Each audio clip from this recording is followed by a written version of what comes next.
आज घर में बड़ी व्यस्तता थी। घर में शादी का माहौल जो था। 2 दिन बाद ही रूपाली की नंद सिया की शादी है और आज उसका महिला संगीत है। रूपाली को शादी की भागदौड़ में पार्लर जाने का समय ही नहीं मिल पाया था। रूपाली सोच रही थी कि अब तो खुद ही तैयार होना पड़ेगा, पर रूपाली को ज़्यादा मेकअप करना नहीं आता था। फिर भी उसने हल्का मेकअप किया और पीले रंग का सूट पहना, कानों में बड़े बड़े झुमके पहने। कोई ज़्यादा साज सजा न आने के कारण बालों का सिंपल सा स्टाइल बना लिया। तैयार होने के बाद रूपाली बहुत ही सुंदर लग रही थी। पीले रंग के सूट में वह खूब जच रही थी। तभी कमरे में रूपाली का पति साहिल आता है। रूपाली को देखकर साहिल भी उसकी तारीफ किए बिना नहीं रह पाता। रूपाली ने बात को टालते हुए कहा, तुम किसी काम से आए थे क्या साहिल? साहिल ने कहा, अरे हाँ, मैं तो भूल ही गया। वो बुआ जी तुम्हें बुला रही हैं। रूपाली ने कहा, ठीक है, आप चलो, मैं आती हूँ। सुनकर साहिल कमरे से चला जाता है और रूपाली मुस्कुरा कर रह जाती है। रूपाली बुआ जी ने मिलने के लिए जाती है। रूपाली को देखते ही बुआ जी बोलती हैं, आज तुम बहुत सुंदर लग रही हो। जिस पर रूपाली हंस देती है और वहीं पर ही रूपाली की नंद सिया और सास विमला जी भी होती हैं। सिया अभी पार्लर से तैयार होकर आई थी। उसने गहरे लाल रंग का लहंगा पहना हुआ था और बहुत अच्छा हेयर स्टाइल बनवाया हुआ था। सिया को बुआ जी का इस तरह रूपाली की तारीफ करना पसंद नहीं आया। वह कड़वाहट भरी नज़रों से रूपाली को देखती है। सिया सोचती है कि मैं तो पार्लर से तैयार होकर आई हूँ, तब भी बुआ जी ने मेरी तारीफ नहीं की, और भाभी तो घर पर ही तैयार हुई हैं, तब भी बुआ जी ने रूपाली भाभी की तारीफ कर रही हैं। सिया को इस तरह अपनी ओर देखते हुए रूपाली को बहुत अजीब लगता है। वह सिया को कहती है, दीदी आप बहुत सुंदर लग रही हो। धन्यवाद कहकर सिया वहाँ से चुपचाप चली जाती है। तभी बुआ जी रूपाली को अपने साथ बाहर चलने के लिए कहती है, क्योंकि संगीत के लिए पड़ोस की औरतें भी आ चुकी थीं। सब ग्रुप में डांस करती थी, जिसके लिए रूपाली बहुत उत्साहित थी और उसे बहुत मज़ा आता था। यहाँ पर भी उसने सोचा ग्रुप डांस में बहुत मज़ा आएगा। पहले ढोलक पर गाने और भजन गाएंगे, उसके बाद डीजे पर एक एक करके औरतों ने डांस करना शुरू कर दिया। अब तो रूपाली के हाथ पांव फूल गए। सोलो डांस तो उसने आज तक नहीं किया था। ग्रुप डांस में तो किसी का ध्यान नहीं होता कि कौन क्या कर रहा है, लेकिन सोलो डांस, वो भी इतने सारे लोगों के सामने। उसने सोचा वह डांस नहीं करेगी, लेकिन कौन मानने वाला था। उसे जबरदस्ती डांस के लिए खड़ा कर दिया गया। उसे भी जैसा आता था मन से डांस कर दिया। डांस करने के बाद सबने तालियां बजाकर उसकी खूब तारीफ की और कई औरतों ने तो उसकी तारीफ करते हुए कहा कि रूपाली, तुमने बहुत अच्छा डांस किया है। सास ने भी इशारे से बताया कि रूपाली, तुमने वाकई बहुत अच्छा डांस किया है। यह देखकर रूपाली को बहुत खुशी हो रही थी। तो उसे तो पता ही नहीं था कि उसे इतना अच्छा डांस करना आता है। तभी रूपाली जाकर अपनी नंद सिया के पास बैठ जाती है। उसने देखा कि सिया की ड्रेस बैकलेस है और उसके पीछे से स्टेप भी दिख रहे हैं। दीदी आपकी स्टेप दिख रही है, कहते हुए रूपाली ठीक करने की कोशिश करती है। तो सिया कहती है कि कोई बात नहीं भाभी, यह तो आजकल का फैशन है। रूपाली ने सोचा, स्टेप दिखाना भी फैशन है, बड़ी अजीब बात है। उसे अपनी शादी का समय याद आ गया। शादी से पहले जब रूपाली का लहंगा तैयार होकर आ गया तो रूपाली की सास विमला जी ने उस लहंगे को देखने के लिए अपने पास मंगवाया। लहंगे को देखकर विमला जी भड़क गई और रूपाली को फोन कर कहने लगी कि तुमने लहंगे के ऊपर ब्लाउज क्यों बनवाया, कुर्ती क्यों नहीं। तभी रूपाली ने उन्हें बताया कि सभी ने लहंगे को देखकर कहा था कि इस पर ब्लाउज ही अच्छा लगेगा, कुर्ती अच्छी नहीं लगेगी। तब विमला जी ने गुस्से में फ़ोन काट दिया। उसके बाद साहिल का फ़ोन आया कि तुमने ब्लाउज़ क्यों बनवाया, मम्मी भड़क रही हैं। रूपाली ने साहिल को ब्लाउज़ बनवाने की वजह बता दी, लेकिन अब रूपाली को भी गुस्सा आ गया था। उसने कहा कि मेरा ब्लाउज़ बिल्कुल सही है, ना वह स्लीवलेस है, ना ही उसका गला बड़ा है। लहंगे का दुपट्टा भी है, जिससे ब्लाउज तो पूरा ढक ही जाएगा। और अगर इतनी ही प्रॉब्लम है तो यह बता दो कि साड़ी के ऊपर भी ब्लाउज बनवाने हैं या कुर्ती ही बनवानी है। रूपाली का गुस्सा देखकर साहिल बोला, नहीं नहीं, ऐसी कोई बात नहीं, वह तो मम्मी ऐसे ही कह रही थी, जो बन गया वह ठीक है, तुम गुस्सा मत करो। लेकिन रूपाली को बहुत बुरा लग रहा था। एकदम संगीत की तेज आवाज़ से रूपाली वर्तमान में लौट आती है और विमला जी को देखती है, जो कि अपनी बेटी को देखकर फूले नहीं समा रही थी। उन्हें ना अपनी बेटी का बैकलेस ड्रेस दिखाई दे रहा था और ना ही अपने संस्कार। आज उन्हें अपने घर के संस्कार याद ही नहीं आ रहे थे। लोग कितने दोहरे मापदंड के होते हैं।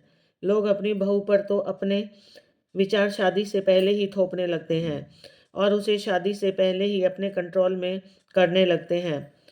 धीरे धीरे संगीत का प्रोग्राम खत्म हो जाता है। सभी लोग अपने अपने घर को चले जाते हैं। रूपाली भी काम खत्म करके जब अपने कमरे में जाने लगती है तो उसे पास के कमरे से बुआ जी की आवाज़ सुनाई देती है, जिसमें अपना नाम सुनकर रूपाली कुछ क्षण के लिए रुक जाती है। बुआ जी सिया से कह रही थी कि आज रूपाली बहुत सुंदर लग रही थी और उसने डांस भी बहुत अच्छा किया था। यह सुनकर सिया बोली, बुआ जी, इसे सुंदर होना नहीं कहते। इतना सुनने की देरी थी कि तभी रूपाली भी उस कमरे में कुछ सामान लेने के बहाने से आ जाती है, तो सिया उसे देखकर चुप हो जाती है। रूपाली बहाने से कुछ सामान उठाकर अपने कमरे में चली जाती है। उसे सिया पर बहुत गुस्सा आ रहा था कि सिया उससे कितना चिढ़ती है, कि किसी और से भी उसकी तारीफ नहीं सुन सकती। तभी साहिल भी कमरे में आ जाता है। रूपाली साहिल को सिया और बुआ जी के बीच की हुई सारी बात बता देती है और पूछती है कि आखिर सिया को मुझसे क्या प्रॉब्लम है। जब मैं उसके बारे में किसी से कुछ नहीं कहती हूँ तो वह मेरे बारे में ऐसा कैसे बोल सकती है। और आज उसकी मम्मी को उसकी ड्रेस नहीं दिखाई दी। शादी से पहले मेरे ब्लाउज के लिए तो इतना हंगामा किया था, और आपको पता है सिया ने भी अपने लहंगे के ऊपर ब्लाउज ही बनवाया है। तभी साहिल कहने लगा, अरे छोड़ो ना रूपाली, सिया को तुमसे जलन हो रही होगी कि उसकी शादी है और सब तुम्हारी तारीफ कर रहे हैं, तो इसमें मेरी गलती है। रूपाली गुस्से से कहती है, अरे इसमें तुम्हारी गलती नहीं है, तुम तो मेरी प्यारी सी सुंदर सी वाइफ हो। मैंने तो पहले ही कहा है कि तुम इन लोगों की बातों पर ध्यान मत दिया करो, एक कान से सुनकर दूसरे कान से निकाल दिया करो। साहिल उसे प्यार से समझाता है। साहिल की बात सुनकर रूपाली को हंसी आ जाती है, पर रूपाली सोचने लगती है कि लोग बहू और बेटी में इतना भेदभाव क्यों करते हैं। क्या बहू किसी की बेटी नहीं होती? लोग क्यों अपनी छोटी सोच से दूसरे इंसान का जीना मुश्किल कर देते हैं। छोटी छोटी बातों पर टोका टाकी करते हैं, ताने देते हैं। पर रूपाली ने इन सब बातों को अपने दिमाग से निकाल ही नहीं बेहतर समझा और वह अपने पहले सोलो डांस के अनुभव के बारे में साहिल को बताना शुरू कर दिया। आखिरकार शादी का दिन था। दिन भी आ गया। शादी की व्यवस्था एक बैंकेट हॉल में की गई थी। आज रूपाली भी पार्लर में तैयार हुई थी। उसने हल्के नीले रंग का लहंगा पहना था, जिस पर गुलाबी रंग का दुपट्टा था। हल्के नीले रंग का लहंगा उस पर खूब फब रहा था। आज रूपाली किसी अप्सरा से कम नहीं लग रही थी। जब साहिल उसे पार्लर से लेने गया तो एक पल के लिए वह भी उसे देखता ही रह गया। उसकी पत्नी इतनी सुंदर है, उसने कभी ध्यान ही नहीं दिया। गाड़ी से बैंक्वेट हॉल जाते हुए उसने रूपाली से कहा, आज तुम बहुत सुंदर लग रही हो। सच में मेरा मन रखने के लिए तो नहीं कह रहे हो? मैं सच कह रहा हूँ, बहुत सुंदर लग रही हो। पता है, वैसे पार्लर में जो और भी लेडीज तैयार होने आई थी वो भी यही कह रही थी, तो यह यकीन आ गया कि मैं सच कह रहा हूँ। रूपाली ने शर्माते हुए कहा। साहिल भी गाड़ी चलाता हुआ बार बार उसे देखे जा रहा था। यह देखकर रूपाली को और शर्म आ रही थी। बैंक्वेट हॉल में काफ़ी रिश्तेदार आ चुके थे। साहिल के ऑफिस के लोग भी अपने परिवार के साथ आए हुए थे। साहिल सबसे रूपाली को मिलवाया रहा था। सभी रूपाली से मिलकर बहुत खुश होते हैं। रूपाली को भी उनसे मिलकर बहुत अच्छा लगता है। सबकी पत्नियां रूपाली की तारीफ करती हैं तो ऊपर से रूपाली धन्यवाद कहकर शर्मा जाती है। पर उसके अंदर उसका मन मयूर खुशी से नाच रहा था। ऐसी महिला होगी जो अपनी तारीफ सुनकर खुश ना हो। उसे बहुत ही खास वाली फीलिंग हो रही थी। सिया भी पार्लर से तैयार होकर आई थी। उसने लाल चटकीले रंग का लहंगा पहना था। वह भी सुंदर लग रही थी। पर जैसे ही वह रूपाली को देखती है, उसके तेवर रूपाली के लिए वैसे के वैसे ही होते हैं। कुछ देर बाद बारात भी खूब धूमधाम से आ जाती है। रिबन कटवाया जाता है। अब दूल्हे की आरती की बारी आती है। इस रस्म में दूल्हे को लकड़ी की पटड़ी पर खड़ा करके उसकी आरती उतारी जाती है। यह रस्म दरवाजे पर ही होती है। पर यह क्या, विमला जी तो घर से पटड़ी और आरती की थाली लाना ही भूल गई।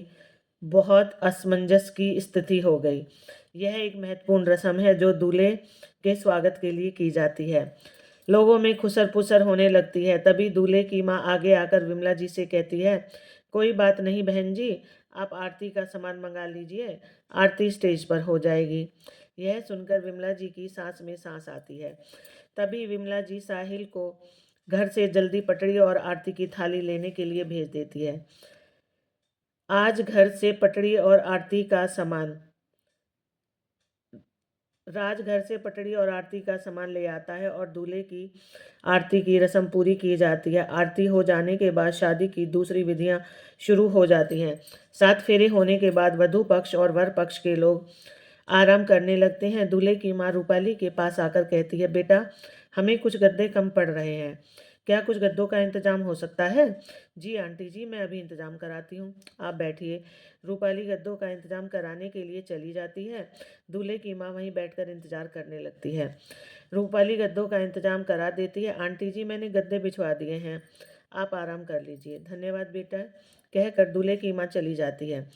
रूपाली भी घर की औरतों के पास आकर बैठ जाती है, जो पहले से ही कुछ बातें कर रही थी।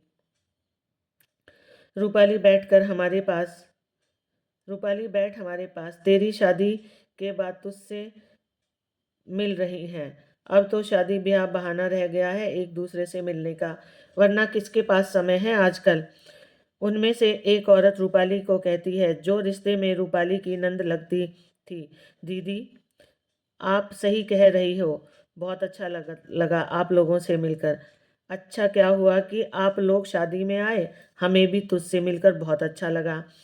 आज बहुत प्यारी लग रही हो। थैंक यू दीदी। हम लोग तो सिया की सास के बारे में बातें कर रहे थे, कितनी अच्छी है। आरती को लेकर गड़बड़ हो गई। सोने के लिए गद्दे नहीं मिल रहे थे, फिर भी एक शब्द नहीं कहा, चुपचाप गद्दों का इंतजार कर रही थी। और एक विमला चाची हैं, उन्होंने कितना हंगामा किया था तेरी शादी में, कितना सुनाया था तेरे घर वालों को, याद है तुझे? याद है दीदी, वो सब मैं कैसे भूल सकती हूँ। भूलना भी चाहूँ तब भी नहीं भूल पाती। सोचकर ही रूपाली उदास हो जाती है। रूपाली की शादी के लिए रूपाली के पापा ने अपनी हैसियत से भी ज़्यादा रूपाली को दिया था।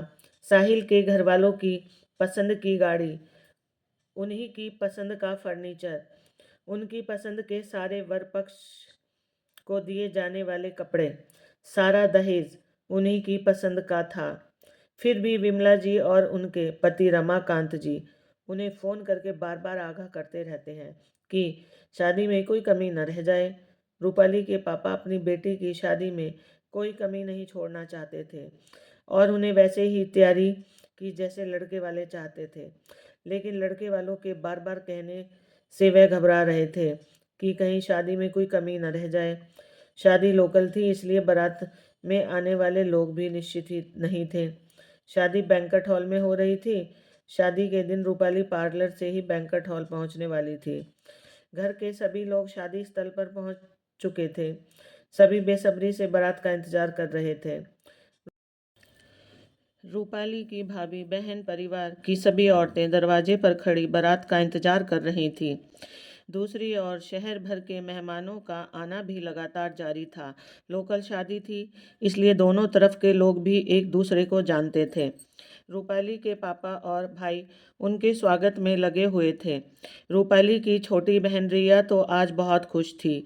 आज उसे जूते चुराने का मौका जो मिलने वाला था। जूते चुराने के लिए उसने बड़ी प्लानिंग कर रखी थी। तभी नाचती गाती बारात भी आ जाती है। रिब्बन कटवाने की रस्म के बाद दूल्हे की आरती की तैयारी की जाती है। तभी एक गड़बड़ हो जाती है। लकड़ी की पटड़ी तो घर में ही भूल गए।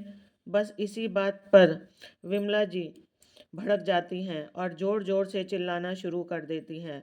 इतनी भी अकल नहीं है कि दूल्हे की आरती में पटड़ी भी रखी होती है। रीति रिवाजों का बिल्कुल भी पता नहीं है तुम लोगों को। बारात का ढंग से स्वागत करना भी नहीं आता। अगर शादी की तैयारी ढंग से कर नहीं सकते तो शादी करनी जरूरी थी।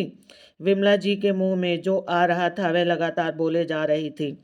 रूपाली की भाभी बहन और परिवार वाले चुपचाप उन्हें सुनने जा रहे थे। शादी में आए सभी मेहमान उन्हें अजीब तरह से देख रहे थे, जिससे उन्हें बहुत शर्मिंदगी हो रही थी। शादी का वातावरण अजीबोगरीब हो गया था, पर विमला जी तो रुकने का नाम नहीं ले रही थी। रिया को बहुत रोना आ रहा था। उससे वहाँ खड़ा नहीं हुआ जा रहा था। सारे मेहमान यही तमाशा देख रहे थे। फिर किसी तरह विमला जी की बहन ने उन्हें चुप कराया और दूसरी तरफ ले गई। तब जाकर कुछ शांति हुई। चुपचाप दूल्हे की आरती कर ली गई। अब शादी में किसी को वह उत्साह नहीं रहा। रूपाली का भाई पंकज साहिल को स्टेज तक ले जाता है, पर जब तक चारों ओर सन्नाटा पसर जाता है। विमला जी के व्यवहार से सभी हैरान थे कि वह ऐसा कैसे कर सकती है। सारे मेहमानों के सामने लड़की वालों को इतना कैसे सुना सकती है। पर विमला जी को अपने किए का कोई पछतावा नहीं था। पंकज के दोस्त रवि से नहीं रहा जाता। वह पंकज से कहता है, यार कैसे लोगों में तूने अपनी बहन की शादी कर दी। यह तो बहुत घटिया लोग हैं। इस पर पंकज कहता है, हमने तो इसके बारे में पूछताछ की थी, तब तो सब सही लग रहा था। देख ले यार, मुझे तो सही नहीं लग रहा है। रवि पंकज से कहता है। अब पंकज को भी अपनी बहन की चिंता हो रही थी। वह सोच रहा था कि औरत इतने लोगों के बीच में ऐसा व्यवहार कर सकती है। वह अपने घर पर क्या करती होगी, कैसे रहेगी रूपाली। अभी पंकज यह सोच ही रहा था कि तब तक रूपाली भी बैंक्वेट हॉल पहुंच गई थी। शादी की सभी रस्में हो रही थी, पर रूपाली को कुछ कमी लग रही थी, क्योंकि कोई भी खुश नजर नहीं आ रहा था। उसे अभी तक किसी ने नहीं बताया था कि बहुत बड़ा हंगामा हुआ था। किसी ने कोई हंसी मजाक नहीं किया, ना जूते चुराने की रस्म हुई। बस बेमन से सब उपस्थित थे। फिर शादी होने के बाद रूपाली और साहिल को घर ले जाया गया, क्योंकि विदाई वहीं से होनी थी। जब रूपाली घर पहुंची तब अकेले में ले जाकर उसके परिवार वालों ने उसे बताया कि शादी में बहुत बड़ा हंगामा हुआ था। रूपाली को यह जानकर बहुत दुख भी हुआ और उसे बहुत गुस्सा भी आ रहा था। अपनी सास विमला जी पर नहीं, बल्कि अपने घर वालों पर, क्योंकि उन्होंने चुपचाप उनकी बातें सुनी। उन्हें जवाब देना चाहिए था। रूपाली सोचने लगी, उसे उन्होंने पहले क्यों नहीं बताया। उसे ऐसी शादी नहीं करनी थी जिसमें उसके परिवार की बेइज्जती हो। उनकी हिम्मत कैसे हुई ऐसा करने की। फिर रूपाली की मम्मी उसे समझाने लगती है, जो हो गया सो हो गया, तू गुस्सा लेकर ससुराल मत जा। शादियों में यह सब तो होता रहता है। अब शादी हो गई है, उसे अच्छे से निभाना। रूपाली चुपचाप अपनी मम्मी की बातें सुनती रही। आज पहली बार उसे अपने होने पर अफसोस हो रहा था। उसी के कारण उसके परिवार का इतना अपमान हुआ। उन्हें इतनी बातें सुननी पड़ी। क्या लड़की के माता पिता होना इतना बुरा होता है? क्या उनकी कोई इज्जत नहीं होती?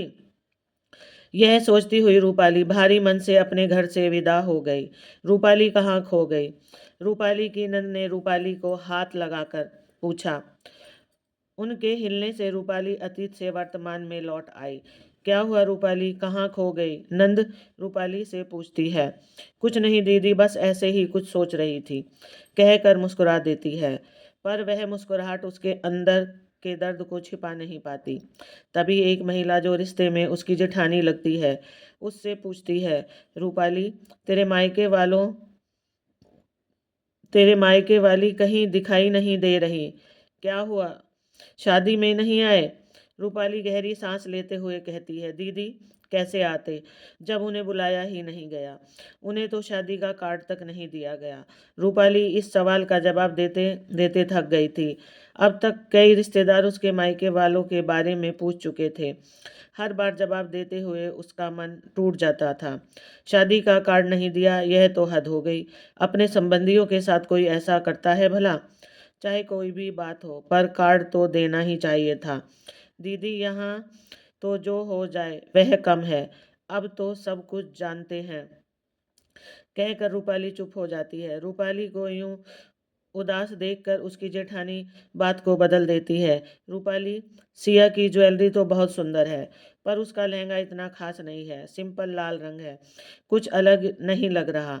कितने का है दीदी? 40,000 रुपए का। इतने पैसे खर्च किए? उतने वसूली नहीं होंगे। तेरा लहंगा बहुत सुंदर है। तूने लहंगा यहीं से लिया है या लुधियाना से? साहिल की जॉब गुड़गांव में थी। रूपाली और साहिल अपनी बेटी के साथ वहीं रहते थे। दीदी, यह मैंने चांदनी चौक दिल्ली से लिया है। मेरी एक सहेली फैशन डिज़ाइनर है, उसी ने मुझे यह दिलाया है। उसे कपड़े और फैशन की बहुत जानकारी है। वो तो दिख रहा है, नीले रंग का शेड भी कुछ अलग हटके है। जेठानी लहंगे को निहारते हुए कहती है। ऐसे ही बातें करते करते विदाई का समय आ गया। विदाई के समय विमला जी को उदास देख सिया की सास उन्हें तसल्ली देती है कि वह सिया को बेटी बनाकर रखेगी। उनके यह सब सुनकर रूपाली विमला जी की ओर देखती हैं, जो अपनी बेटी को प्यार किए जा रही थी। सिया की विदाई हो जाती है। उसके बाद साहिल और रूपाली गुड़गांव आ जाते हैं। क्या कोई बम फूटने वाला है? क्यों, तुमने रास्ते भर बात नहीं की? मैं बस इंतजार कर रहा हूँ कि बम कब फटेगा। आपको मजाक सूझ रहा है? मजाक नहीं, मुझे पता है बहुत कुछ गलत हुआ है और उसके लिए काफ़ी हद तक मैं भी जिम्मेदार हूँ। अगर मैंने उन्हें हमारी शादी के बाद ही रोक दिया होता, जब उन्होंने पहली बार तुम्हारे साथ बुरा बर्ताव किया था, तो आज उनकी यह सब करने की हिम्मत नहीं होती। साहिल को अपने बर्ताव पर अफसोस होता है। पता नहीं जिस चीज़ के लिए उन्होंने हमारी शादी में इतना हंगामा किया था, सिया की शादी में उन्होंने उससे भी ज़्यादा गलतियाँ की। क्या उन्हें एहसास हुआ होगा? उन्होंने मेरे परिवार के साथ कितना बुरा व्यवहार किया था। भगवान ने उन्हें वैसी ही परिस्थितियों में डाला। क्या उन्होंने उनका इशारा समझा होगा कि वह दूसरे के साथ कितना बुरा बर्ताव करती हैं? नहीं समझा होगा। रूपाली को बहुत गुस्सा आ रहा था। उससे भी आगे बढ़कर उन्होंने मेरे परिवार को शादी में न्योता तक नहीं दिया। क्या इस घर में मेरा इतना भी सम्मान नहीं? मैं लोगों के सवालों का जवाब देते देते थक गई। क्या कसूर था मेरे पापा का? क्योंकि उन्होंने इतने सालों में पहली बार अपनी बेटी का पक्ष लिया था और उसकी गलत बातें सुनने से इनकार कर दिया था। इसका बदला उन्होंने सारे समाज के सामने दिया। उन्हें इतनी भी शर्म नहीं कि मेरा भाई हर साल दिवाली पर उनके घर आता था। वह उससे ढंग से बात तक नहीं करती थी। मैं भी अपने भाई को मना करती थी कि तू यहाँ मत आया कर, पर वह कहता था कि रस्म निभाने के लिए यह सब करना पड़ता है। रूपाली गुस्से में आग बबूला हो चुकी थी। बोलते बोलते उसकी आंखों से आंसू बहने लगते हैं। वह हमेशा मेरी और मेरे परिवार की बेइज्जती करती हैं। हमारी शादी में भी उन्होंने यही किया था और अब सिया की शादी में भी यही किया। जब से हमारी शादी हुई है, उनका मेरे प्रति यही व्यवहार है। पर अब बहुत हो गया, मैंने बहुत निभा लिया, अब मैं और समझौते नहीं करना चाहती। रूपाली दृढ़ निश्चय के साथ अपने आंसू पोंछ लेती है। साहिल बोला, तुम्हारे हर फैसले में मैं साथ हूँ। अब मैं तुम्हारे ऊपर किसी तरह का दबाव नहीं डालूंगा। रूपाली साहिल रूपाली से वादा करता है। अगले दिन साहिल ऑफिस चला जाता है। रूपाली घर के काम कर रही होती है, पर उसका गुस्सा अभी शांत नहीं हुआ था। वह सोच रही थी कि अगर वह शादी में ना जाती तो क्या होता। उसके सास ससुर को लोगों का मुंह बंद कराना मुश्किल हो जाता, लेकिन वह अपनी ओर से लोगों को बात बनाने का मौका नहीं देना चाहती थी। लेकिन उसके ससुराल वालों को उसकी किसी चीज़ की कद्र नहीं है। यही सोचते सोचते शाम कब हो गई, उसे पता ही न चला। तभी साहिल भी घर आ गया। रूपाली फिर भी साहिल से नाराज थी। रूपाली का बर्ताव देखकर साहिल बोला, रूपाली, जो हो गया उसे मैं ठीक तो नहीं कर सकता, पर वादा करता हूँ आगे से ऐसा कभी नहीं होगा। आप हमेशा ऐसे ही कहते हो, आगे से ऐसा कभी नहीं होगा। मुझे आपसे कोई बात नहीं करनी है। अच्छा, मैं तुम्हें एक ऐसी बात बताऊंगा कि तुम खुश हो जाओगी। साहिल रूपाली को छेड़ते हुए कहता है। मुझे आपकी कोई बात नहीं सुननी। यह कहकर वह साहिल की ओर से मुंह फेर लेती है। कोई बात? नहीं, हम दीवारों को सुना देते हैं। तो दीवारों सुनो, मेरे बॉस और उसकी पत्नी शादी में आए थे। तो जब उनकी पत्नी ने रूपाली को देखा तो उन्होंने रूपाली को ही दुल्हन समझ लिया था। वह तो बॉस ने उन्हें बताया कि भाई, यह दुल्हन नहीं है, साहिल की वाइफ है। तो दीवारों, आज बॉस ने मुझे यह बात बताई थी। साहिल की बात सुनकर रूपाली चुपके से मुस्कुराने लगती है। रूपाली को मुस्कुराता हुआ देखकर साहिल कहता है, दीवारों, आज सिद्ध हो गया है कि पत्नी कितनी भी नाराज हो, पर अपनी सुंदरता की तारीफ सुनकर वह हमेशा खुश हो जाती है। अभी बताती हूँ मैं आपको। रूपाली साहिल को तकिया मारने लगती है। साहिल उससे बचने के लिए भागने लगता है। रूपाली की शादी हुए 1 वर्ष बीत चुका था। रूपाली के जीवन में भी खुशखबरी आ गई थी। वह 3 महीने की गर्भवती थी। रूपाली और साहिल बहुत खुश थे, परंतु डॉक्टर ने रूपाली को बेड रेस्ट बताया था। रूपाली फिर भी घर के काम करती रहती, लेकिन उसकी तबीयत थोड़ी खराब ही रहती थी।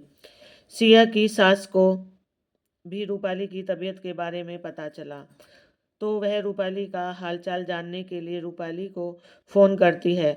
औपचारिक बातचीत होने के बाद सिया की सास रूपाली से पूछती है, रूपाली, एक बात तो बताओ, क्या आप लोगों के यहाँ यह रिवाज है कि करवा चौथ पर लड़की अपने मायके में रहती है और दामाद भी उसके साथ रहता है? ऐसा तो कोई रिवाज नहीं है आंटी जी, पर आप ऐसा क्यों पूछ रही हैं? रूपाली उत्तर देती है, अरे, तुम्हारी सास का फ़ोन आया था, वो करवा चौथ आने वाला है, तो वह कह रही थी कि आप लोगों के यहाँ ऐसा रिवाज है, पर हमारे यहाँ तो ऐसा नहीं है, इसलिए मैंने सोचा कि तुमसे भी एक बार पूछ लूँ। आंटी जी, मेरे समय में तो ऐसा कोई रिवाज नहीं था, अब बन गया हो तो मैं कह नहीं सकती। रूपाली को अपनी सास के कथन पर हैरानी हो रही थी। कोई बात नहीं रूपाली, तुम अपना ध्यान रखना, सब ठीक हो जाएगा। मैं फ़ोन रखती हूँ। जी आंटी जी। नमस्ते, नमस्ते बेटा। फ़ोन कट जाता है और रूपाली सोचती रह जाती है, कैसे लोग हैं, ये सब चीज़ों को कैसे अपने हिसाब से बदल देते हैं। मुझे तो पहली बार करवा चौथ पर मेरे घर तक जाने नहीं दिया था, तब यह रिवाज नहीं था, और दामाद को रखने का भी अच्छा बहाना है, जबकि इन्हें तो मेरे घर पर 10 मिनट भी रुकने नहीं देते थे। सोचते सोचते रूपाली अपनी पहली करवा चौथ के बारे में सोचने लगती है। शादी होने के कुछ महीनों बाद साहिल रूपाली को अपने साथ गुड़गांव ले गया था। रूपाली की पहली करवा चौथ आने वाली थी। रूपाली की सास बहुत खुश थी। रूपाली की सास ने कहा था कि उसकी पहली करवा चौथ है, तो वह उसे अच्छे से पूजा करना और सारी विधियां सिखाएगी, जिससे वह आगे से खुद अच्छी सी सारी विधि कर सके। विमला जी की शादी में किए व्यवहार की वजह से रूपाली उनके पास नहीं जाना चाहती थी। रूपाली ने साहिल को बताया कि वह करवा चौथ पर अपने घर जाना चाहती है। उसकी मम्मी उससे सब पूजा पाठ कराना सिखा देगी, और उसे अपने घर गए हुए भी काफ़ी समय हो गया था। उसके मम्मी पापा से मिलने का बहुत मन हो चुका है। ठीक है, मैं मम्मी पापा से पूछकर बताता हूँ, साहिल रूपाली से कहता है। रूपाली खुश हो जाती है। उसका अपने घर जाने का बहुत मन हो रहा था। साहिल शाम को अपने घर फ़ोन करता है और रूपाली को करवा चौथ पर उसके घर भेजने के लिए पूछता है। साहिल की बात सुनते ही उसके मम्मी पापा भड़क जाते हैं और वह साहिल पर गुस्सा करने लगते हैं। फिर वह साहिल से रूपाली को फ़ोन देने के लिए कहती है। साहिल रूपाली को फ़ोन पकड़ा देता है। रूपाली डरती डरती फ़ोन ले लेती है। रूपाली को उन लोगों के फ़ोन आने से बहुत डर लगता था। वह हमेशा किसी न किसी बात को लेकर रूपाली को ताने मारती रहती थी। जब कभी भी साहिल के घर से फ़ोन आता था तो रूपाली के दिल की धड़कनें तेज हो जाती थी। उसे ऐसा लगता, पता नहीं आज किस बात के लिए सुनना पड़ेगा। रूपाली के मन में उन लोगों का अजीब सा डर बैठ गया था। रूपाली डरते हुए फ़ोन पकड़ लेती है। उधर से साहिल के पिता रूपाली से बात करते हैं। रूपाली उन्हें नमस्ते करती है। रमाकांत जी कहते हैं, रूपाली, साहिल कह रहा है कि तुम करवा चौथ पर अपने घर जाना चाहती हो। कोई ज़रूरत नहीं है कहीं भी जाने की। तुम्हारे पापा ने बड़ा शादी में कुछ किया है, जो करवा चौथ पर कुछ दे देंगे। ऐसी होती है शादी। जैसी उन्होंने की है। शादी तो हम बताएंगे कैसी होती है जब हम अपनी बेटी की शादी करेंगे। शादी तो शादी, उन्होंने तो गाड़ी के पैसे भी पूरे नहीं दिए। पर मेरे पापा ने तो पूरे पैसे दिए थे। कहीं पूरे पैसे नहीं दिए। तेरे पापा ने 1 लाख रुपए कम दिए हैं। पर वर कुछ नहीं, कहीं नहीं जाना समझे कहकर रमाकांत जी फोन काट देते हैं। रूपाली फोन हाथ में लेकर उसे घोरती रहती है। आंखों में आंसू आ जाने के कारण उसे फोन भी धुंधला दिखाई देने लगता है। रूपाली की ऐसी हालत देखकर साहिल को उसकी चिंता होने लगती है। वह रूपाली से पूछता है, क्या हुआ रूपाली, तुम ऐसे क्यों बैठी हो? क्या हुआ? पापा ने रूपाली क्या कहा? पापा ने रूपाली साहिल की बात का कोई जवाब नहीं देती और कुछ सोचकर अपने घर फ़ोन लगा देती है। उसकी मम्मी फ़ोन उठाती है। रूपाली का फ़ोन जानकर वह खुश हो जाती है और रूपाली से पूछती है, रूपाली, साहिल ने अपने घर पर पूछ लिया है? हम कब लेने आ जाएं तुझे? मम्मी, मैं नहीं आ रही, उन्होंने मना कर दिया है। पर क्यों मना कर दिया? रूपाली उनकी बात का कोई जवाब नहीं देती और उनसे पूछती है, मम्मी पापा जी कहाँ हैं? मुझे उनसे बात करनी है। तेरे पापा यहीं हैं, क्या बात है? रूपाली की मम्मी को चिंता होने लगती है। आप प्लीज़ पहले पापा को फ़ोन दो। रूपाली की मम्मी हार कर रूपाली के पापा को फ़ोन दे देती है। रूपाली के पापा फ़ोन लेते हैं। रूपाली, क्या बात है बेटा? पापा जी, आप मुझे यह बताइए, आपने गाड़ी के लिए कितने पैसे दिए थे? बेटा, जितने उन्होंने मांगे थे पूरे 8 लाख रुपए दिए थे। पर इनके पापा कह रहे हैं कि आपने 1 लाख रुपए कम दिए थे। नहीं बेटा, पूरे पैसे दिए थे। हमारे पास गवाह भी है जिन्होंने शादी कराई है, उनके सामने पूरे पैसे गिन कर दिए थे। फिर वो ऐसा क्यों कह रहे हैं? छोड़ना बेटा, यह सब तो शादी ब्याह में चलता रहता है। इन बातों को गंभीरता से नहीं लेते। नहीं पापा जी, यह कोई छोटी बात नहीं है। जब आपने पूरे पैसे दिए हैं तो वह इस बात को नकार कैसे सकते हैं? आप उनके पास जाकर इस बात को क्लियर कर दीजिए। कोई बात नहीं रूपाली, रिश्तेदारी में तो यह सब चलता रहता है। वैसे भी हम लड़की वाले हैं। पापा जी, प्लीज़, अगर आप इस बात को उनके पास जाकर क्लियर नहीं करेंगे तो फिर मैं कभी इस गाड़ी में नहीं बैठूंगी। नहीं नहीं रूपाली, यह गाड़ी बेटा हमने तेरे लिए दी है। अगर तू ही इसमें नहीं बैठेगी, हमारी इतनी मेहनत का क्या फ़ायदा? अच्छा ठीक है, मैं कल ही रमाकांत जी को लेकर तेरी ससुराल आ जाऊंगा। आप खुश हो? पापा जी, अच्छा ठीक है, अब मैं फ़ोन रखती हूँ। आपसे कल बात करूँगी। ठीक है। फ़ोन कट जाता है। साहिल चुपचाप रूपाली के पास बैठा उनकी बातें सुन रहा था। उसे समझ नहीं आ रहा था कि क्या हो रहा है। फ़ोन कट जाने के बाद साहिल रूपाली से उसके दुखी होने का कारण पूछता है। रूपाली उसे पूरी बात बता देती है। बात पता चलने पर साहिल को बहुत बुरा लगता है। वह कहता है, सॉरी रूपू, मेरी वजह से तुम्हें हमेशा यह सब सुनना पड़ता है। मैं जितना सोचता हूँ कि सब मिलजुल कर खुशी से रहें, उतना ही मेरे मम्मी पापा ऐसी हरकतें करते हैं कि मुझे खुद अपराध बोध होने लगता है। पता नहीं यह चीज़ें कभी सही होंगी या नहीं। यह चीज़ें तब तक सही नहीं हो सकती जब तक वह दूसरों को भी अपने बराबर सम्मान नहीं देते। उनके हिसाब से बहू का मतलब है चुपचाप उनकी हर सही गलत बात को मानने वाली। अगर अपनी कोई बात रख दी तो उल्टा जवाब देना हो जाता है और लड़की वालों की तो कोई इज्जत ही नहीं होती। क्यों? क्योंकि वह लड़की वाले हैं। हाँ हाँ रूपाली अपनी आंखों से आंसू पोंछते हुए हंसने लगती है। रूपाली, संभालो अपने आप को। क्या कर रही हो? तुम्हें अपने घर जाना है? तुम्हें छोड़ दूंगा। मुझे कहीं नहीं जाना है, पता है। कभी कभी मन करता है मर जाऊं। सब खत्म, सारी मुसीबत हमेशा के लिए खत्म हो जाएगी। मेरे परिवार की बेइज्जती हो ना खत्म। पर क्या मैं सुकून से मर सकती हूँ? तब क्या सब ठीक हो जाएगा? सब कहेंगे, अरे शादी के 1 साल बाद लड़की ने सुसाइड कर लिया। जरूर किसी से चक्कर चल रहा होगा, लड़की में ही कमी होगी। तब भी मेरी फैमिली को ही सुनना होगा और अपने परिवार का भी ख्याल आता है। उन्होंने मेरी हर छोटी से छोटी इच्छा पूरी की, मुझे इतना प्यार दिया और मैं उन्हें इतना बड़ा दुख दूं। मैं यह सब डिजर्व नहीं करती और मैं तुम्हें मेरा ख्याल नहीं आता। साहिल रूपाली के आंसू पोंछते हुए उससे सवाल करता है, आपका आपका क्या? आप मज़े से अपने मम्मी पापा की पसंद से दूसरी शादी कर लेना। मुझे कोई दूसरी शादी नहीं करनी। मैं अपनी इसी शादी में बहुत खुश हूँ। मुझे तुम्हें वह फ़ोन ही नहीं देना चाहिए था। मुझे क्या पता था पापा यह सब बातें करेंगे। तभी साहिल कमरे से बाहर अपने पिता से फ़ोन पर बात करने के लिए चला जाता है। रूपाली भारी कदमों से अपने बिस्तर पर जाकर लेट जाती है और रोते-रोते कब उसकी आंखें लग जाती हैं उसे पता ही नहीं चलता। जब साहिल कमरे में आता है तो वह सो चुकी होती है। साहिल रूपाली को सोता देख उसे कंबल उड़ा देता है। साहिल रूपाली को सोते हुए देख रहा होता है कि कितनी खुश थी, उसको रूपाली अपने घर जाने के लिए कितनी उत्सुक थी, पर एक फ़ोन से उसकी सारी खुशियाँ छीन ली। साहिल रूपाली को के सिरहाने बैठकर उसके बालों में हाथ फेरते हुए कहता है, मुझे माफ़ कर दो रूपाली, यह सब मेरी गलती है। वह तुमसे यह सब कह पाते हैं क्योंकि मैंने कभी उन्हें रोका टोका नहीं। मुझे लगा वो मेरे मम्मी पापा हैं, मेरा उनके प्रति फ़र्ज है।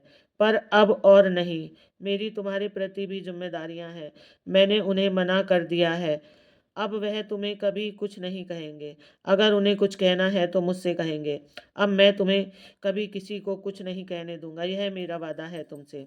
अगले दिन रूपाली की आंखें जल्दी खुल जाती हैं। वह बालकनी में जाकर खड़ी हो जाती है। बाहर ठंडी हवा चलने के कारण वह दोनों हाथों से अपने आप को समेट लेती है। आसमान में पक्षी उड़ान भर रहे थे। पंछियों की चहचहाट उसके मन को सुकून दे रही थी। काश मैं भी एक पंछी होती तो इस आकाश में उड़ान भरती, बिना किसी की परवाह किए। रूपाली मन में सोचती हुई गहरी सांस लेती है। क्या सोच रही हो? कहते हुए साहिल रूपाली के गले में अपनी बाहें डाल देता है। कुछ नहीं, बस इन पंछियों को देख रही हूँ। चलिए आप तैयार हो जाइए, मैं आपके लिए नाश्ता बना देती हूँ। मैं सोच रहा था कि आज ऑफिस से छुट्टी ले लेता हूँ और तुम्हें कहीं घुमाने के लिए चलता हूँ। नहीं, उसकी कोई ज़रूरत नहीं है। मेरा कहीं जाने का मन नहीं है। आप ऑफिस चले जाइए, पर रूपाली फिर कभी घूमने चलेंगे। रूपाली ने शांत भाव से कहा, आज आप ऑफिस जाइए, मैं घर पर रुक जाता हूँ। तुम उदास लग रही हो। नहीं, मैं ठीक हूँ, आप फिक्र मत कीजिए। पर मुझे तो ऐसा नहीं लग रहा है। आपको पता है ना, मुझे थोड़ा समय लगता है, पर मैं ठीक हो जाती हूँ। कल के बारे में देखिए, अभी मुझे इस बारे में कोई बात नहीं करनी। अच्छा ठीक है, जब तुम्हारा मन होगा तब बात करेंगे। ठीक है। रूपाली हाँ में सिर हिला देती है। साहिल तैयार होकर नाश्ता करके ऑफिस चला जाता है। रूपाली बार बार घड़ी की ओर देखे जा रही थी। आज उसका समय काटे नहीं कट रहा था। आज घड़ी इतनी धीरे धीरे क्यों चल रही है? वह एक दो बार अपने घर फ़ोन कर चुकी थी। उसकी मम्मी ने उसे बताया था कि उसके पापा जी हरि प्रसाद अंकल के साथ ससुराल गए हुए हैं। दोपहर के 2 बज चुके थे, तभी फ़ोन की घंटी बजती है। रूपाली की मम्मी का फ़ोन आया था। रूपाली ने फ़ोन का रिसीवर उठते ही हड़बड़ाहट हुए पूछा, मम्मी बात क्लियर हो गई? हाँ बाबा, हो गई। जैसे ही तेरे पापा जी घर में आए हैं, उन्होंने सबसे पहले तुझे ही फ़ोन करने को कहा है। ले अपने पापा से खुद बात कर ले। रूपाली की मम्मी उसके पापा को फ़ोन दे देती है। हेलो हेलो पापा जी, नमस्ते। पापा जी, सारी बात क्लियर हो गई? उन्हें पता चल गया कि हमने पूरे पैसे दिए हैं? हाँ बेटा, पता चल गया। पर तू पहले सांस तो ले। आपने जो कहा उसे सुनने के बाद अब मैं चैन की सांस ले पा रही हूँ, वरना कल से तो जैसे मेरा दम घुटता जा रहा था। बेटा तू ऐसे परेशान ना हुआ कर, हम है ना तेरी हर परेशानी को दूर करने के लिए। जानती हूँ पापा जी, तभी तो जी रही हूँ। कहते हुए रूपाली चुप हो गई। पर पापा जी, आपने उन्हें यकीन कैसे दिलाया? यह तो सब हरिप्रसाद जी का कमाल है। ऐसा क्या किया हरिप्रसाद अंकल ने पापा जी?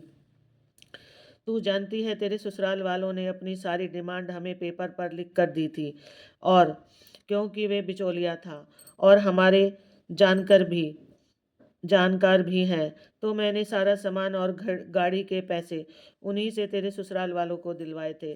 तो जब उन्होंने सभी कुछ उन्हें दे दिया तो तेरे ससुर से उनके द्वारा दिए गए पेपर से मिलवाया भी। और जब सब कुछ उनकी मांगों के अनुसार था तो उनसे उस पेपर पर हस्ताक्षर लिए थे कि हमारी ओर से इतना सामान और पैसे उन्हें दे दिए गए हैं, और आज वही पेपर काम आ गया। वाह पापा जी, हरिप्रसाद अंकल ने तो कमाल कर दिया। हाँ बेटा, आज उन्हीं के कारण हम यह सिद्ध कर पाए, वरना हमारी बेटी तो कभी उस गाड़ी में नहीं बैठने वाली थी जो उसके पापा ने उसके लिए दी थी। पापा जी, देख रूपाली बेटा, कोई कुछ भी कहे, तू हमारे लिए अनमोल है। हमने तेरी शादी की है, तुझे छोड़ा नहीं है। अगर हम उनकी गलत बातें बर्दाश्त करते हैं तो तेरी खुशी के लिए, और अगर तू ही खुश नहीं तो इन सब का क्या फ़ायदा।